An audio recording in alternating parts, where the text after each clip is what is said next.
Alright everyone, this is Tex back with y'all again. Yeah, so now I've got the whole floor out, as you can see, which wasn't too bad because it was actually pretty much tongue and groove. That groove down there held one in, and then every so often they had a bolt in this cross brace, and bolts in this cross brace, which weren't very many. And then the whole front end was bolted down, which most of them are rusted away anyway, so they made it real easy to pull it off. In some areas, which I'm sure as y'all can see right there, the rust is a little worse than I expected. So that kind of sucks. I'm going to have some sheet metal work to do, which isn't too bad. Now I did expect some, I just was hoping for less. So I figured I'd go ahead and film this real quick to show y'all my progress so far. It's oh man, it's hot out here. It's like 102 degrees, even though it's not blistering hot like we have back home in Texas. But up here, man, freaking it's hot. It's dry, no humidity, which to me sucks. The wind blows and it feels hot. It feels like when you just open up a freaking oven.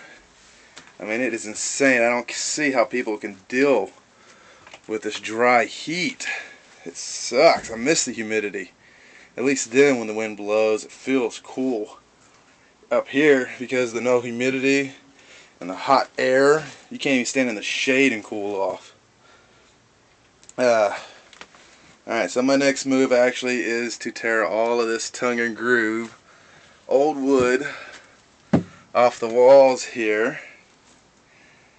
And I actually have that door bolted shut. I originally bought the trailer to pack my stuff in because I didn't have much stuff. To pack it in and move my kids and I down to Texas. But then I decided, you know what? I'll just stay up here, buy me a bunch of land, and instead of uprooting my kids. So I decided to stay up here, buy a bunch of land, and I'm actually thinking about just leaving this door bolted shut. And if I do that, then I'll get a thin sheet of plywood and plywood over it. Over here, I'm thinking about 1-inch floor sheathing to put on the walls, and then I'm going to vinyl over them. And the 1-inch floor sheathing down here. And basically just make it all nice and vinyl, so that way if I am gutting any kind of deer, elk, moose, whatnot, packing it into the coolers, which are going to be sitting right here, get any blood on the floor or anything, I can just hose it out with a freaking water hose and not have to worry about that.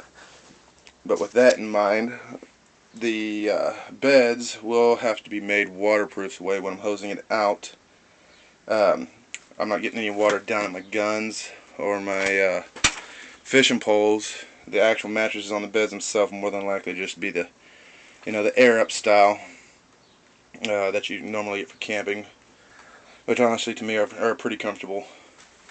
Alright, so I'll film another one when I get these walls off, or maybe even mid-process. I've got to find my stupid drill, so that way I can get those screws out right there. I may just use a sawzall to cut them off.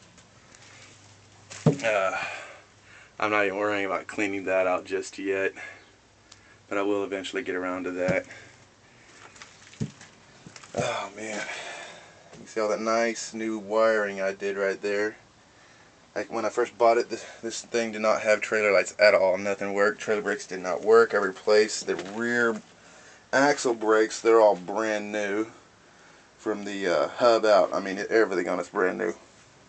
I went up and bought all LED lights for everything.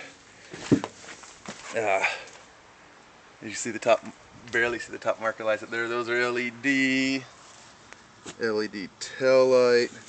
Unfortunately, they don't make LED license plate lights. That right there is just a fog lamp that I've wired into my reverse switch. When I put it in reverse, it allows it lights up pretty good at night, so that way I can see everything good. Marker lamps are all LED. I took out the old nasty green windows that were cracked, broken, and missing. Replaced them all brand new plexiglass. I'm planning on making the front axle also have brakes, so that way it just helps me with breaking down mountains. You know, I figured it's better to have too much than not enough, right? And another thing is, I'm not a big fan of this style coupling. Yes, they work. I just don't know why. I'm just not a big fan. You know, so I'm thinking about cutting that off, reinforcing this this U-channel by boxing off the bottom, because that's exactly what this is. It is U-channel. I don't know if you can see it or not, but there it is right there. Boxing all that in, cutting that off, and getting a 2 5/16 ball coupler. That one right there is only a 2-inch, and I don't like that. I'd rather have too much than not enough. There. Here's the feed trough, where you can load in the feed for the horses. As you can tell, it's packed full of junk right now, but right about here I'll probably have the water hookup for the water hose, which will then feed the 2 drums, maybe 2 drums, I don't know, I still haven't decided on that yet. And the other one will be a turnout spigot here. You can just turn it on, get your water, turn it off, put it back, close it up, nice and neat.